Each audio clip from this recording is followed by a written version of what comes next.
नमस्कार दोस्तों, स्वागत है आपका अपना ही यूट्यूब चैनल टुडे एग्जाम पर। दोस्तों, जैसा कि एसएससी के लिए न्यू सीरीज स्टार्ट हो गई है, आप सभी को पता होगा। इस सीरीज में टोटल 30 वीडियो आने वाली है और अब तक कितने वीडियो हो चुकी है तो 3 वीडियो हो चुकी है। इस बार पढ़ाने में हमने थोड़ा सा चेंजेस किया है रणनीति। और पढ़ाने में क्या रणनीति चेंजेस है, तो मैं आपको टास्क भी दिया करता हूं क्लास दर क्लास। तो ये टास्क कहाँ से होते हैं, ये होते हैं टुडे एग्जाम के जो नए ई बुक आए हैं जिसका नाम है पैरासीटामोल 500, है ना। तो इन्हीं टास्क में कितने क्वेश्चन होते हैं, तो 25 वन लाइनर होते हैं। अब वहाँ पे अगर मैं 25 को बताने लगूंगा आंसर, क्योंकि आपसे रिक्वायरमेंट आपसे पूछता हूं तो आंसर मैं नहीं दे सकता। अगले क्लास में अगर आंसर दिया भी और अगर एक एक फैक्ट भी बताया तो 50 हुए। 50 कराने के लिए कम से कम 10-8 मिनट की समय एक्स्ट्रा लग जाएगी, तो मैं आपका समय किल नहीं करना चाहता। आप जानते हो कि मैं लिमिटेड कंटेंट ही पढ़ा पाता हूँ, टाइम की अभाव होती है। तो जिस दिन मैं वीडियो नहीं लाऊंगा उस दिन प्रीवियस जो भी क्लासेस हुए रहेंगे उनके जो क्यूज रहेगा उनको एक साथ लेकर के आ जाऊंगा। तो ऐसा ही ये पहला है। पास्ट 2 क्लास के क्यूज आप यहाँ पे देखेंगे तो 50 वन लाइनर देखेंगे। अगर 2-2 फैक्ट भी बता दिया तो 100 फैक्ट हो गया, तो 50 और 100 150 चीज़ यहाँ पे आप देखेंगे। 20 से 25 मिनट की ड्यूरेशन होगी, ठीक है भैया। तो अगर टुडे एग्जाम की कोई भी कंटेंट वगैरह चाहिए तो आप ले सकते हैं। रेलवे की क्लास भी चल रही है जिसमें 6 क्लास हुए हैं, इनमें भी 30 आने वाले हैं, वो भी मात्र 49 रुपया में। 30 एसएससी सीरीज भी 49 रुपया में। ई बुक वगैरह के लिए भी आप बात कर सकते हैं। देखिए, इंडिया में क्या है, जहाँ पे भीड़ लगे रहते हैं ना, वहाँ पे इंडिया ही नहीं कहीं की बात है, भीड़ लगा है तो तुरंत यहाँ पे ध्यान जाता है। चलो एक छोटा सा एग्जाम्पल देता हूँ। आप सभी जानते हो कि महेंद्र सिंह धोनी की फैन फ्लोर बहुत ज़्यादा है और होना भी चाहिए, क्योंकि उस लायक इंसान है, उस लायक खिलाड़ी है, ठीक है। लेकिन अगर सभी महेंद्र सिंह धोनी को ही फॉलो करने लगेगा तो ऋषभ पंत का क्या होगा, संजू सैमसन का क्या होगा। इसका मतलब इन्होंने खिलाड़ी बन के गुनाह तो नहीं किया है ना, है ना। तो इस हिसाब से थोड़ा सोचना पड़ेगा। मैं एग्जाम्पल दिया हूँ, आप समझने वाले हैं, काफ़ी है। देखिए, मैं आपका टाइम पास नहीं कराता और पिछले कई सारे क्लासेस में जब एग्जाम होती है ना, जिसके ऊपर मैंने सीरीज चलाया उसका फ़ायदा आपको भी आपने भी परख लिया होगा एग्जाम के अंदर कि क्या आता है नहीं आता है इनके पढ़ाने से, ठीक है। तो अब कहना ज़्यादा ठीक नहीं है। चलिए शुरू करते हैं। क्लास नंबर 2 में जो टास्क दिया गया था वो क्यूज पहले देखेंगे, फिर 3rd क्लास वाला देखेंगे, ठीक। बास्केटबॉल खेल में कोर्ट की चौड़ाई कितनी होती है। सबसे पहले बास्केटबॉल खेल में कितने खिलाड़ी होते हैं, आप कहते हो 5 खिलाड़ी होते हैं। ये बॉल वाले जो फॉर्मेट मिलता जुलता है, कौन कौन से खेल होते हैं, तो एक तो होता है आपका फुटबॉल। ये फुटबॉल में कितने खिलाड़ी होते हैं, 11 खिलाड़ी होते हैं, है ना। एक आपका रग्बी फुटबॉल होता है, रग्बी में कितना होता है, तो रग्बी में 15 होता है। एक आपका वॉलीबॉल होता है, वॉलीबॉल में कितने खिलाड़ी होते हैं, 6 होते हैं। एक आपका बेसबॉल होता है, बेसबॉल में कितना खिलाड़ी होता है, 9 खिलाड़ी होता है। तो ये कुछ बॉल वाले खिलाड़ी हैं, जितने मतलब खिलाड़ी की संख्या होते हैं इस खेल में। इसके अलावा यहाँ पे बास्केटबॉल में कोर्ट की चौड़ाई पूछ रहा है तो 15 मीटर आंसर होगा। वहीं पे लंबाई अगर कल होके कोई पूछे तो 28 मीटर होगा। कई सारे खेल के डायामीटर आपसे पूछा जाता है, जैसे क्रिकेट में पिच की लंबाई पूछा जाता है तो पूरे मैदान नहीं, जितने दूर में दौड़ रहे होते हैं खिलाड़ी, तो 20.12 मीटर होता है। क्रिकेट में आपको पॉम्पिंग क्रीज की भी पूछा जाता है तो 4 फुट होता है। इसके अलावा आपसे पूछा जाता है क्रिकेट में पिच की अगर चौड़ाई पूछ दिया जाए तो 3.05 मीटर होगा, तो ये भी है। इसके अलावा अगर आपसे ये पूछा जाता है कि भाई बैडमिंटन में आना लंबाई चौड़ाई कितने होते हैं, तो बैडमिंटन में कल ही बताया था शायद 13.14 मीटर लंबाई रखते हैं। चौड़ाई अगर युगल है तो ज़्यादा रहेगा, सिंगल है तो ऑब्वियसली कम रहेगा। तो जो युगल होता है ये 6.1 मीटर होता है। एक्चुअली में बताया था कि 6.09 मीटर होता है, लेकिन याद रखने के लिए 1 मीटर। अगर 10 और 09 भी दिया तो 09 आंसर करना है। ये ऑथेंटिक माना है एनसीईआरटी किताब वगैरह ने, ठीक है। तो ये हो गई पहली क्वेश्चन। चलते हैं आगे। अगला है, अच्छा और भी कुछ जानना है, जैसे हाल फिलहाल में जो ज़्यादा बार रिपीट हुए कि भाई वॉलीबॉल में नेट की ऊंचाई महिला फीमेल में और मेल में। तो फीमेल में नेट की ऊंचाई जो है वॉलीबॉल में 2.24 मीटर होते हैं और जो मेल में होते हैं 2.43 मीटर होते हैं, ठीक है। इसके अलावा वर्तमान में भारत के मुख्य चुनाव आयुक्त कौन है। देखिए, आपसे क्वेश्चन इनिशियल फॉर्म में पूछा जाता है भारत का प्रथम चुनाव आयुक्त, तो आप कहते हो जी सुकुमार सेन, क्योंकि आपको पता है कि पहले मुख्य चुनाव आयुक्त का पोस्ट था ही नहीं, बाद में क्रिएट हुआ है ना। और अन्य चुनाव आयुक्त और मुख्य चुनाव आयुक्त अलग होते हैं। जैसे अभी अभी 2 न्यू चुनाव आयुक्त का अपॉइंट हुआ है, जैसा कि मैंने आपको प्रैक्टिस सेट के दौरान बता ही दिया था। गोयल साहब के स्थान पे भी जो है आ गए हैं दूसरे, ठीक है। भारत के वर्तमान मुख्य चुनाव आयुक्त जो है ये राजीव कुमार साहब हैं। चुनाव आयुक्त कैसी संस्था है और इसका क्या काम है? चुनाव आयुक्त कहेंगे तो आप कैसी संस्था है, तो ये संवैधानिक संस्था है। संवैधानिक संस्था कहने का मतलब मैंने आपको बताया था मोटे तौर पे कि जिसके लिए संविधान में बात किया गया हो, आर्टिकल वगैरह अलॉट हो, वो संवैधानिक संस्था हो जाता है ना। नीति आयोग के बारे में कहीं भी संविधान में कोई भी आर्टिकल नहीं है, इसीलिए यह संवैधानिक संस्था नहीं है। लेकिन आपका चुनाव आयुक्त जो है ये संवैधानिक संस्था है। योजना आयोग मुंह से निकल गया है तो वो भी संवैधानिक संस्था नहीं था। ठीक है भाई, ध्यान रहे।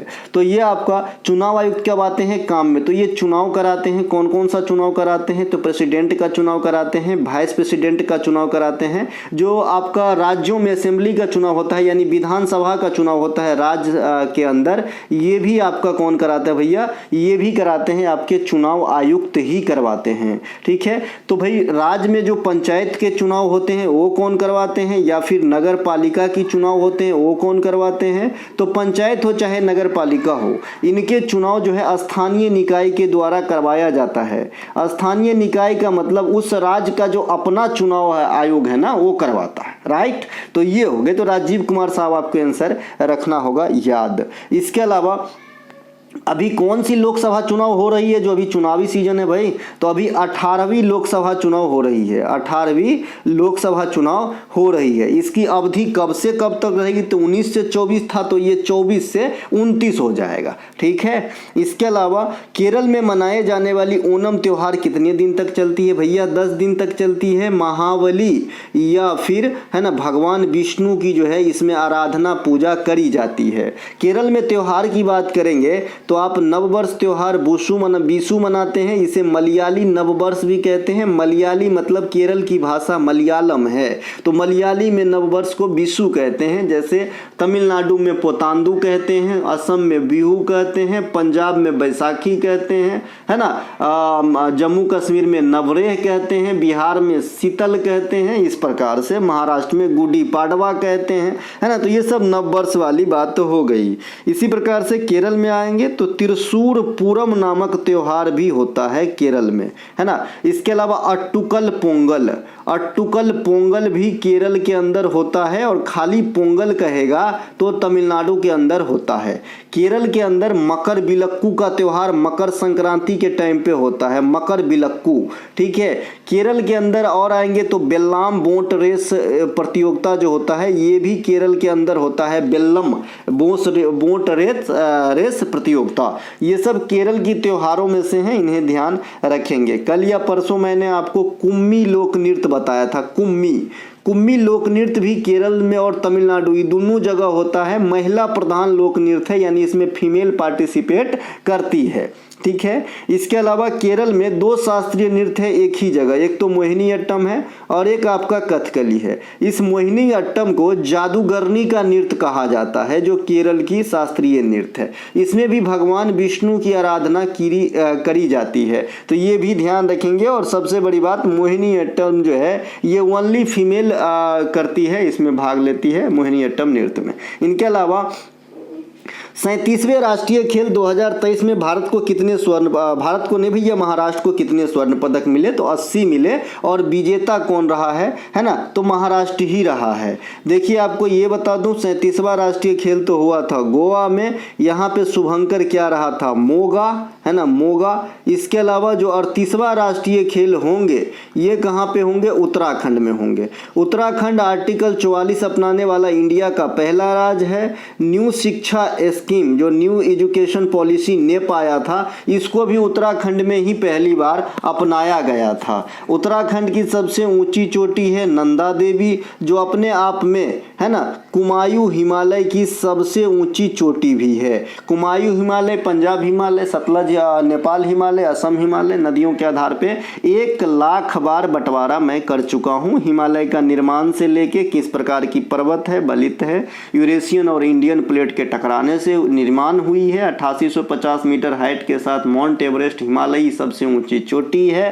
हिमालय के जो उच्चावच वाली एरिया में घास की मैदान पाए जाते हैं उसे बुग्याल कहते हैं, है ना। ना। हिमालय के जगह पे प्राचीन काल में टेथीज सागर हुआ करता था। माउंट एवरेस्ट का नाम भारत के सर्वेक्षक जॉर्ज एवरेस्ट के नाम पे रखा गया है। माउंट एवरेस्ट को नेपाल में सागर माथा कहा जाता है। ये कुछ एक बातें। देवजानी चिल्लिया का संबंध किस शास्त्रीय नृत्य से है? मणिपुरी से है। मणिपुरी शास्त्रीय नृत्य में भगवान राधा और अपना बिहारी लाल कृष्ण जी की पूजा होती है। ठीक है। मणिपुरी नृत्य एकमात्र ऐसा नृत्य है जिसमें लास्य और तांडव ये दोनों का जो है आपका है ना मिश्रण देखने को मिलता है। लास्य या तांडव अलग अलग चीज है जो अलग अलग शास्त्रीय नृत्य में होते हैं, लेकिन मणिपुरी में दोनों का मिक्सअप देखने को मिलेगा। मणिपुरी नृत्य के कलाकार को पहचानने का तरीका है सिंह सरनेम, जैसे है ना नल कुमार सिंह, आतंब सिंह, सोनरिक सिंह, गोपाल सिंह, गुरु विपिन सिंह, है ना, सिंहजीत सिंह, है ना।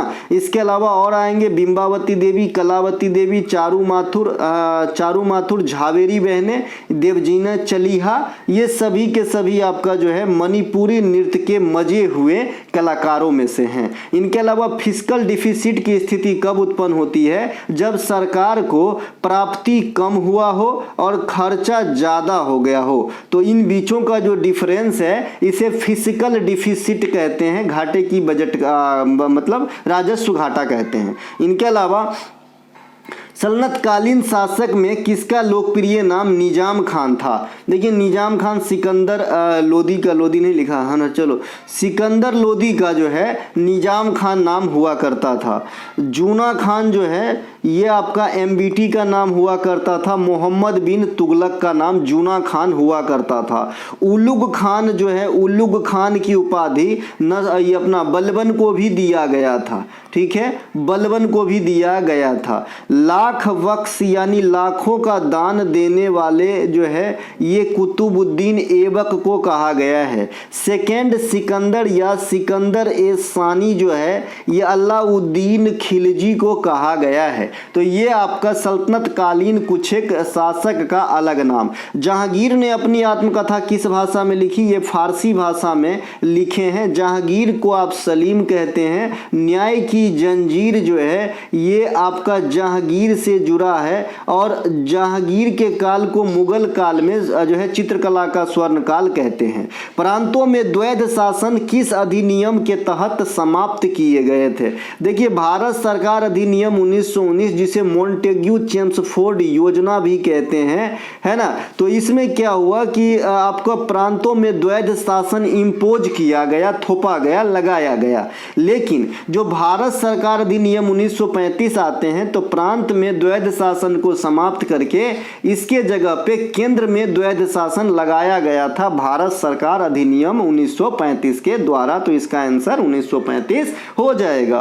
देखिए मैंने बताया है कि भारतीय संविधान के अंदर बहुत सारे देशों से तथ्यों को लिया गया है, फिर भी सबसे अधिक प्रेरित जो है, सबसे अधिक जो झुकाव है, सबसे अधिक जो तथ्यों को ग्रहण किए गए हैं, तो आप भारत सरकार 1935 आंसर करके आना। कुटियाट्टम नृत्य किस राज्य से संबंधित है? केरल से संबंधित है कुटियाट्टम नृत्य, है ना। तो ये केरल से हो जाएगा आपका कुटियाट्टम। कुम्मी भी बताया था। इसके अलावा दिल्ली स्थित पुरानी किला का निर्माण किसने करवाया था? शेरशाह सूरी। शेरशाह सूरी किस वंश की स्थापना किए थे? आप कहोगे दादा सूर वंश की स्थापना किए थे।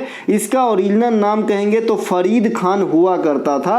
इसका मकबरा कहाँ पे है? सासाराम बिहार में है। ये जीटी रोड का मरम्मत करवाए थे शेरशाह सूरी, है ना। रुपया चलाया था शेरशाह सूरी, जो आज भी चलता है इंडिया के अंदर।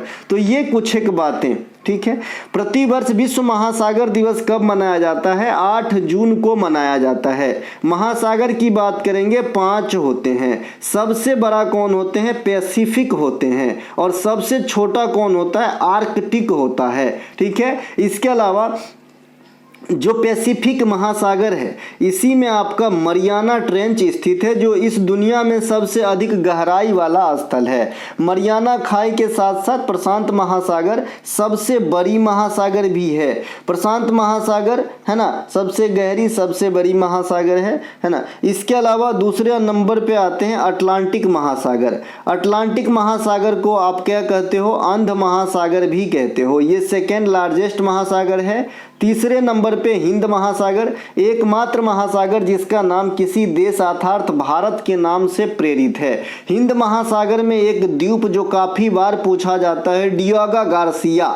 डियागा गार्सिया ये द्वीप जो है ये हिंद महासागर में स्थित है। विश्व पर्यावरण दिवस उससे 3 दिन पहले 5 जून को आप मना लेते हो। विश्व जैव विविधता दिवस 22 मई को मना लेते हो। विश्व वाटर दिवस 22 मार्च को मना लेते हो, यहाँ पे लिख देता हूँ 22 मार्च को मना लेते हो। विश्व पृथ्वी दिवस 22 अप्रैल को मना लेते हो। तो ये कुछ पर्यावरणीय दिवस हैं जिसे आपको ध्यान रखना है। राजा राम मोहन राय की मृत्यु कब होती है? 1833 में। आत्मीय सभा का गठन 1815 में। ब्रह्म समाज की स्थापना 1828 में। सती प्रथा का अंत विलियम बेंटिक के द्वारा 1829 में। राजा राम मोहन राय की मृत्यु 1833 में। प्रार्थना समाज की स्थापना 1867 में। आत्माराम पांडुरंग है ना। इसके अलावा ये अपना कौन बोलते हैं, सत्यशोधक समाज की स्थापना ये 1873 में होगा, है ना। और इसके अलावा एक आर्य समाज काफी पूछे जाते हैं 1875 में। ये प्रार्थना समाज, ये आर्य समाज और ये आपका सत्यशोधक समाज, ये तीनों की स्थापना महाराष्ट्र में हुई थी, जबकि आत्मीय सभा और ब्रह्म समाज की स्थापना कोलकाता के अंदर किया गया था। इसके अलावा रिविल्स अगेंस्ट द राज पुस्तक के लेखक ये है आपका रामचंद्र गुहा साहब, है ना। अक्रिय गैस जेनॉन का रासायनिक सूत्र XE होता है। अक्रिय गैस से कई तरीके के क्वेश्चन एग्जामिनर आपसे पूछता है एग्जाम में। अक्रिय गैस में पूछता है कि सबसे हल्की अक्रिय गैस, तो आप कहते हो हीलियम, क्योंकि इसके परमाणु क्रमांक ही 2 है, तो द्रव्यमान की कितनी औकात होगी, ठीक है भाई। इसके अलावा अक्रिय गैस में पूछा जाता है सबसे बाईं तरफ कौन है, तो भी हीलियम, ठीक है। इसके अलावा अक्रिय गैस किस समूह में रखा गया है, तो सबसे अंतिम 18वें समूह में रखा गया है। अक्रिय गैस के बाह्यतम कक्षा में इलेक्ट्रॉन की संख्या कितने होते हैं? 8, लेकिन अपवाद क्या है? हीलियम। हीलियम के बाह्यतम कक्षा में मात्र 2 इलेक्ट्रॉन होते हैं, है ना। और ये आपका 1s2 होता है, सीधे 2 परमाणु क्रमांक है तो 1s2। आप इलेक्ट्रॉनिक विन्यास लिखेंगे तो पता चल जाता है कि सब आउटर मोस्ट शेल में कितने इलेक्ट्रॉन्स होते हैं, है ना। इसके अलावा यहीं पर बात कर लेते हैं कि हीलियम का उपयोग कहाँ कहाँ पे होता है। तो हीलियम का उपयोग होता है जी आपका गोताखोरों के द्वारा। ये किस लिए? सांस लेने के लिए ऑक्सीजन में मिलाकर हीलियम का उपयोग होता है, ठीक है। हीलियम का उपयोग वायुयान वगैरह में भी होता है ना। हीलियम अदाहा होता है, मतलब ज्वलनशील नहीं होते, इसीलिए इसका इस्तेमाल टायर वगैरह भरने में किया जाता है। इसके अलावा यहाँ पे मैंने नंबर ऑफ इलेक्ट्रॉन्स कक्षा में कितने होते हैं बात करा है, तो आपने KLMN है ना, कक्षा का नाम सुना होगा। यहाँ पे अगर मैं 1 2 3 4 मान लूँ तो मैक्सिमम नंबर ऑफ इलेक्ट्रॉन क्या होगा? 2 × 1 का स्क्वायर, पहले में 2, दूसरा में कितना होगा? 2 × 2 का स्क्वायर यानी 4, 4 दूना के 8, तीसरे में होगा 2 × 3 का स्क्वायर मतलब 18, और चौथे में होंगे 2 × 4 का स्क्वायर मतलब 32। यानी किसी भी कक्षा में मैक्सिमम नंबर ऑफ इलेक्ट्रॉन उस कक्षा के वर्गों के दुगुनी होती है। महान्यवादी की नियुक्ति राष्ट्रपति किस आर्टिकल में? 76। वहीं राज्यों में महाधिवक्ता की नियुक्ति राज्यपाल करते हैं आर्टिकल 165 के अनुसार। महाधिवक्ता उस राज्य में सबसे बड़े कानूनी प्रमुख होते हैं, वहीं महान्यवादी केंद्र में सबसे बड़े कानूनी प्रमुख होते हैं। एक क्वेश्चन और, वर्तमान में महान्यवादी कौन है, ठीक है। इनके अलावा NCERT के वर्तमान प्रमुख कौन है? दिनेश सकलानी साहब है NCERT के। UGC के वर्तमान प्रमुख कौन है? M जगदीश कुमार। M जगदेश नाम, एक्चुअली M जगदेश कुमार जो है ये वर्तमान में UGC यूनिवर्सिटी ग्रांट कमीशन में अध्यक्ष हैं, और NCERT में दिनेश सकलानी, और CBSE का भी बदल गया है, राहुल सिंह बना है, ठीक है। CBSE का है ना राहुल सिंह, निधि छिब्बर के जगह पे राहुल सिंह बने हैं। CBSE भी काफी बार पूछे जाते हैं आपके एग्जाम में। भारत के प्लेट टेक्टोनिक से निर्मित ताजा पानी की सबसे बड़ी झील ये लेक बुलर है, जो जम्मू एंड कश्मीर के अंदर है ना। ये ताजे पानी की सबसे बड़ी झील है। ज्वालामुखी क्रिया से निर्मित झील कौन सा है? एक क्वेश्चन ये आपके लिए। इंडिया की सबसे बड़ी लैगून झील कौन सी है? ये तो अभी तक मैंने आपसे 3 क्वेश्चन पूछा है। झीलों के अध्ययन को लिम्नोलॉजी कहते हैं। महान झील में 5 शामिल है, इरी, एंटूरियो, हारून, मिशिगन, है ना। इसके अलावा कश्मीरी लोगों के द्वारा मनाए जाने वाले नववर्ष नवरेह में किस देवी देवता की पूजा होती है? देवी सारिका की पूजा होती है। यहीं पर अगर आप आएंगे कि लद्दाख में आप सभी जानते हो कि हेमिस त्योहार मनाया जाता है। लद्दाख में हेमिस नेशनल पार्क भी है जो इंडिया की की सबसे बड़ी नेशनल पार्क है क्षेत्रफल के हिसाब से, और यहाँ पे हिम तेंदुआ स्नो लियोपर्ड्स पाए जाते हैं। हिम तेंदुआ के लिए विशेष आकर्षण कहाँ है, तो आपका हेमिस में है, हौज से हेमिस, हौज से हिम तेंदुआ। ठीक है, हेमिस कहाँ पे है, लद्दाख में है। क्या है ये, नेशनल पार्क है। और हेमिस क्या होता है, त्योहार भी होता है जो बौद्ध धर्म को रिलेट करता है। तो इस हेमिस त्योहार में बौद्ध गुरु पद्म संभव को याद किया जाता है, पद्म संभवा, है ना, तो ये ध्यान रखेंगे। इसके अलावा सीएसएपी के द्वारा वर्तमान में कितने फसलों के लिए न्यूनतम समर्थन मूल्य ऐड किया, मतलब निर्धारित किए जाते हैं, तो 23। इसमें क्या, दलहन, खाद्य पदार्थ और नकदी पदार्थ भी, मतलब फसल भी शामिल है। तो सभी प्रकार के फसलों के लिए कुल मिला के 23 फसलों को वर्तमान में न्यूनतम समर्थन कीमत जो है सीएसईपी देता है। सीएसईपी की स्थापना कब हुई थी, तो 1965 में हुई थी। हेडक्वार्टर कहाँ रहेगा, तो दिल्ली के अंदर रहेगा। ठीक है भैया। इसके अलावा जो न्यूनतम समर्थन कीमत होती है ये एक प्रकार से किसानों के लिए बीमा का काम करता है। कैसे, क्योंकि इसको बाजार मूल्य से कोई मतलब नहीं है। ये कब तय किया जाता है, तो ये खरीफ और रबी के फसल जब बुआई हो रही होती है तो बुआई से पहले ही तय कर दिया जाता है। बाजार में चाहे उछाल आए चाहे गिरावट आए, फसलों को लेकर के इन्हें कोई फर्क नहीं पड़ने वाली है। इनके अलावा नीति आयोग के प्रथम महिला सीईओ कौन बनी थी, सिंधु श्री खुल्लर। ठीक है, ये एकमात्र महिला सीईओ हैं। अब तक कोई महिला जो है न तो अध्यक्ष बनी है न सीईओ बनी है। एकमात्र नीति आयोग में काम करने वाली महिला सिंधु श्री खुल्लर। आम बजट और रेल बजट एक साथ मर्ज करके पुनः कब पेश किया गया, 2017 में। अगर वित्तीय वर्ष कहेगा तो 2017-18 वित्तीय वर्ष के टर्म में लिखेंगे। ठीक है, इस पर विचार विमर्श कब चला, तो 2016 ही में चला। ठीक है कि भाई इसे जो है ऐड की एक ही साथ पेश किया जाएगा, और पहली बार पेश किया गया 17-18 वित्तीय वर्ष में। रेल बजट आम बजट से कब अलग हुआ था, तो 1924-25 में। ठीक है, अलग हुआ था। किस कमेटी पे अलग हुआ था, तो एक बर्थ कमेटी पे अलग हुआ था। तो ये बात भी आपको ध्यान रखना है। भारतीय रेल इंडिया में सबसे बड़ी नियोक्ता है। नियोक्ता मतलब रोजगार देने वाला भैया, अपना भी रोटी इन्हीं से चलता है। इनके अलावा अनाहत सिंह का संबंध किस खेल से है, स्क्वैश से है, उभरता हुआ सितारा है। The race of my life किसकी है, मिल्खा सिंह। आपको सभी पता है कि मिल्खा सिंह ही जो है कॉमनवेल्थ गेम में सबसे पहले भारत के लिए व्यक्तिगत गोल्ड दिलाया था। मिल्खा सिंह अब हमारे बीच नहीं है, है ना। इनके अलावा वर्ष 1969 में कितने प्रमुख बैंकों का राष्ट्रीयकरण किया गया था, 14 बैंकों का किया गया था। राष्ट्रीयकरण सेकेंड टाइम भी हुई थी 1980 में। इत्तेफाक की बात है, दोनों इंदिरा गांधी के समय ही हुई थी। तो 1980 में 6 बैंकों का और 1969 में 14 बैंकों का राष्ट्रीयकरण कराया गया था। अब हम आते हैं क्लास 2 से, जो 15 से 30 पेज के ई बुक से लिए गए हैं। ये क्लास 3 का। अब इससे पहले जो आपने देखा वो क्लास 2 का था, जो 1 से 15 पेज के बीच क्वेश्चन थे। ठीक है, अंग्रेजों ने बंगाल में हुगली नदी के किनारे अपनी पहली फैक्ट्री कब स्थापित किया, हाँ, तो कब स्थापित किए, 1651 ईस्वी में। किस नदी के किनारे भाई, हुगली नदी के किनारे। ये हुगली नदी किसकी धारा है, तो गंगा की ही धारा है। आप सभी जानते हो कि गंगा गंगोत्री से निकलती है, ओरिजिनल स्रोत है गंगोत्री, है ना, लेकिन डायरेक्ट गंगा नहीं निकलती है, अलकनंदा भागीरथी निकलती है। ये दोनों आते आते मिल जाता है कहाँ पे, देव प्रयाग के अंदर। ये है देव प्रयाग, है ना। ई बुक में आपको नक्शा के माध्यम से बताया गया है। देव प्रयाग में यहाँ से बनती है गंगा। गंगा आपके उत्तराखंड, उत्तर प्रदेश, बिहार, है ना, झारखंड, पश्चिम बंगाल इत्यादि के हो रास्ते होते बांग्लादेश में प्रवेश कर बंगाल की खाड़ी में समा जाती है। देखिए एक क्वेश्चन और आता है कि अंग्रेजों ने ईस्ट इंडिया कंपनी की स्थापना के समय मुगल बादशाह कौन थे, तो आप कहते हो अकबर थे। ईस्ट इंडिया कंपनी की स्थापना कब होती है, 1600 में। ठीक है, और जब पहली फैक्ट्री खोले थे सूरत के अंदर अंग्रेज ने, तो उस समय जहांगीर हो गया था, क्योंकि जो अकबर है वो 1605 में इनकी मृत्यु हो गई थी। ठीक है, एक बात और पूछा जाता है कि ईस्ट इंडिया कंपनी को जो व्यापारिक फरमान है वो किसके द्वारा दिया गया था और कब दिया गया था।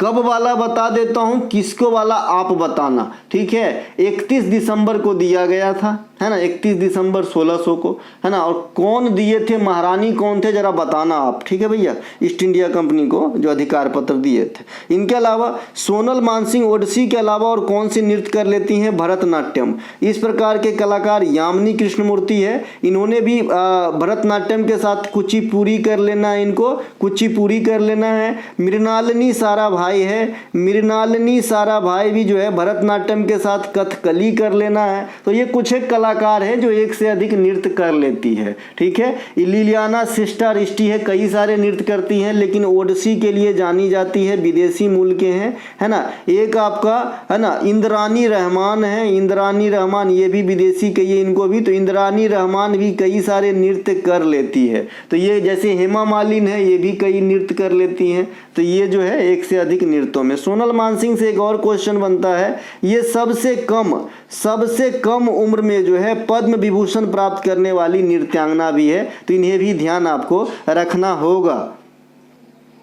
अगला प्रश्न है हमारा, राष्ट्रपति पर महाभियोग में कौन कौन शामिल हो सकते हैं। देखिए पकानी कोका दियोदशम अच्छे से पढ़ लिए होंगे। इसके अलावा 1, 2, 3 अध्यादेश, 76 महान्यायवादी की नियुक्ति, 280 वित्त आयोग का गठन, है ना, 75 प्रधानमंत्री की नियुक्ति, 74 और 75 दोनों मंत्री परिषद से है, 75 का एक खोंच है, 75 का एक जिससे प्राइम मिनिस्टर की नियुक्ति राष्ट्रपति करते हैं और बाद में अन्य मंत्रियों की नियुक्ति राष्ट्रपति जो है प्रधानमंत्री के मशवरा के बाद करते हैं। ये सब जानेंगे। 108 ज्वाइंट सीटिंग राष्ट्रपति का, तो ये कुछ एक राष्ट्रपति का 72 क्षमादान, है ना। ये पकानी कोका दियोदशम के अलावा इतने आर्टिकल हैं जो राष्ट्रपति साहब से डायरेक्ट रिलेशन रखते हैं, तो आपको जरूर आना चाहिए। महाभियोग की जो आर्टिकल है 61 है। ये महाभियोग मतलब हटाने की प्रक्रिया प्रथा होती है जो राष्ट्रपति पे चलाए जाते हैं, ठीक है। तो संसद के सभी सदस्य भाग लेते हैं, लेकिन चुनाव में, राष्ट्रपति के चुनाव में कौन भाग लेते हैं, लोकसभा, राज्यसभा और राज्य के विधानसभा, ठीक है। और जहां आपका यूनियन टेरिटरीज में विधानसभा है, तो यूनियन टेरिटरीज में भी विधानसभा है, कहां कहां है, दिल्ली और पुदुचेरी के अंदर है, ठीक है। तो इन दोनों विधानसभा के भी ये जितने भी बात हुई है ये सब सिर्फ निर्वाचित सदस्य ही भाग लेते हैं, ठीक है। कोई भी मनोनीत सदस्य भाग नहीं ले सकते राष्ट्रपति के चुनाव में। लोकसभा, राज्यसभा, राज्य के विधानसभा और यूनियन टेरिटरीज में जहां विधानसभा है यानी दिल्ली और पुदुचेरी, तो उनके निर्वाचित सदस्य राष्ट्रपति के चुनाव में भाग लेते हैं।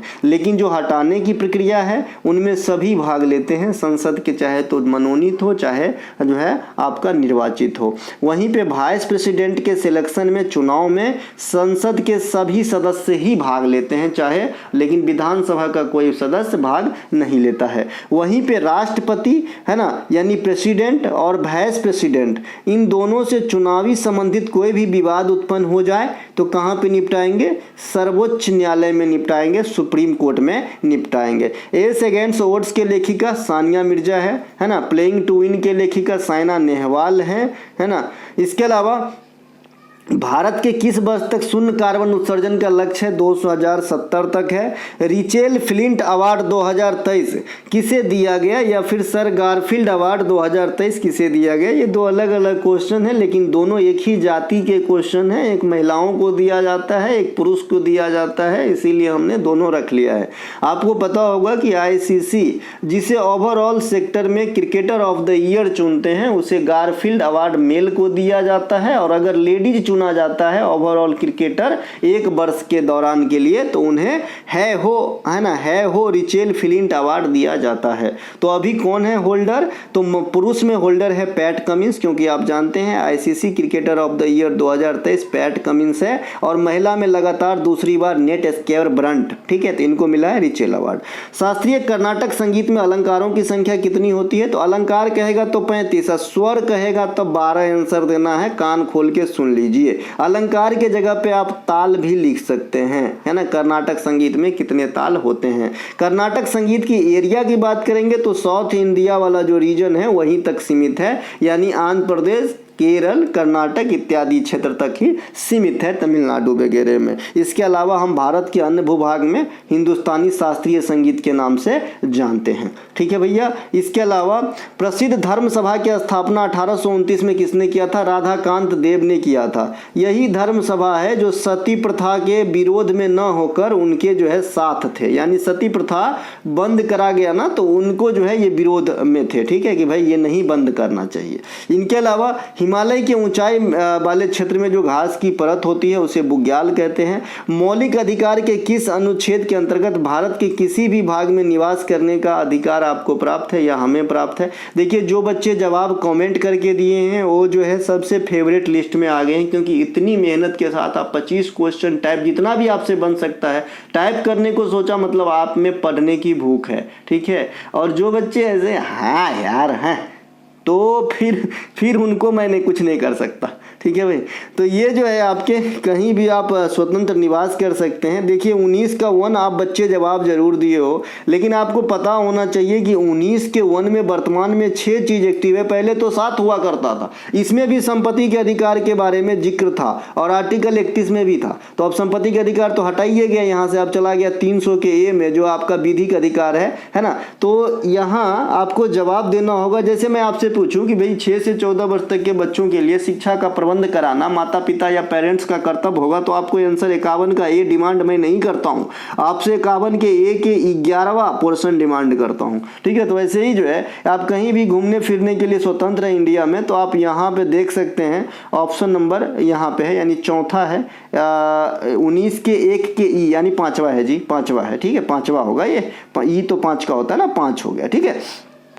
इसके अलावा मुद्रा आपूर्ति मुद्रा करेंसी मुद्रा आपूर्ति चेन में सबसे कम तरलता किसकी होती है? कई बार बता चुके हैं कि ये आपका चेन जो है, ये सप्लाई जो है, यहाँ से आपको चीज याद भी रखने हैं कि M2 में M2 कब M1 में क्या जोड़ेंगे तो MT होगा। तो डाकघर की जो मांग जमा होते हैं, एक मांग जमा, सावधि जमा, ये सब आप जानते हैं, मियादी जमा भी होता है, मियादी बुखार भी होता है भाई, है ना। तो ये जो है आपका M2 में M1 प्लस डाकघर में जो मांग जमा है उसको जोड़ देते हैं तो M2 प्राप्त होता है। तो मैंने आपको इसकी तरलता लिक्विडिटी बताया था कि सबसे कम कौन होगा और सबसे ज़्यादा कौन होगा। तो सबसे ज़्यादा होता है आपका M1, इन सब में कम वैल्यू वाला, और सबसे अधिक सबसे कम रहेगा आपका M4। जैसे सोना हर जगह थोड़ी है, लेकिन लोहा देखिए हमारे घर में भी, आपके घर में भी है ना। तो जो M1 है वो ज़्यादा है, M4 जो है कम है, यानी M1 से ज़्यादा M2, उससे कम M1 से कम M2, है ना, M2 से कम M3, M3 से कम M4।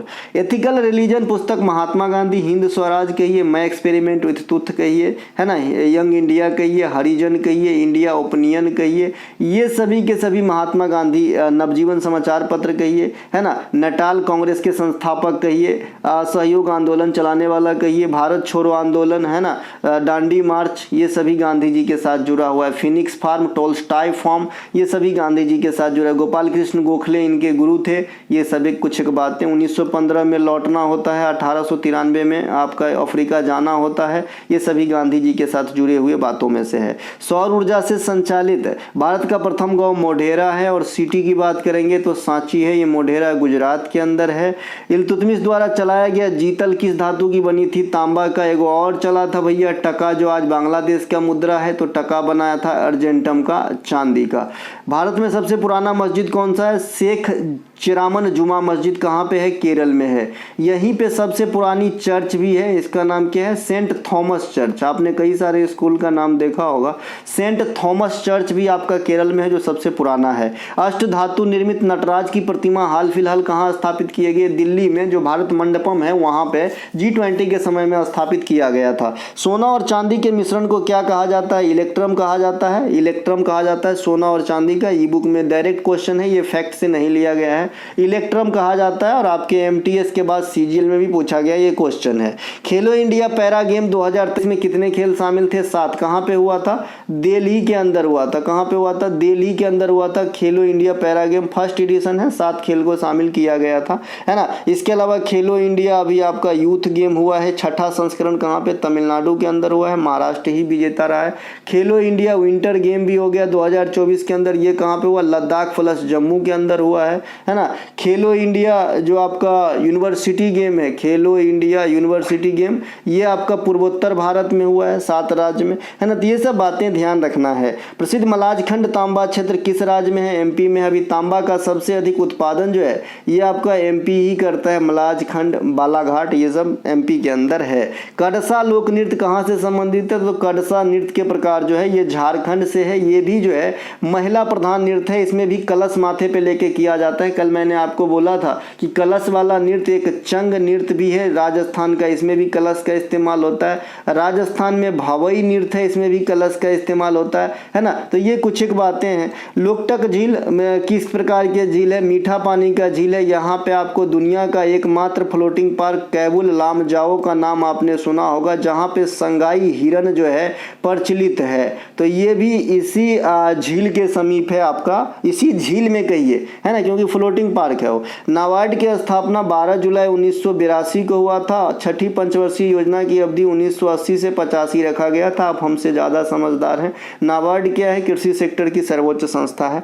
विशिष्ट द्वैतावाद के प्रतिपादक रामानुजाचार्य है। रामानुजाचार्य के नाम से मिलता जुलता फैक्ट स्टैचू ऑफ इक्वालिटी है। ये कहाँ पे है? हैदराबाद के अंदर है। इसके अलावा कोलकाता में भारतीय संग्रहालय की स्थापना कब हुई? 1814 में हुई। कोलकाता में सुप्रीम कोर्ट का गठन कब हुआ? 1774 में हुआ। 1773 के रेगुलेटिंग एक्ट के अनुसार फोर्ट विलियम परिसर कोलकाता में जो है सुप्रीम कोर्ट का गठन सर्वप्रथम इंडिया में करा गया था।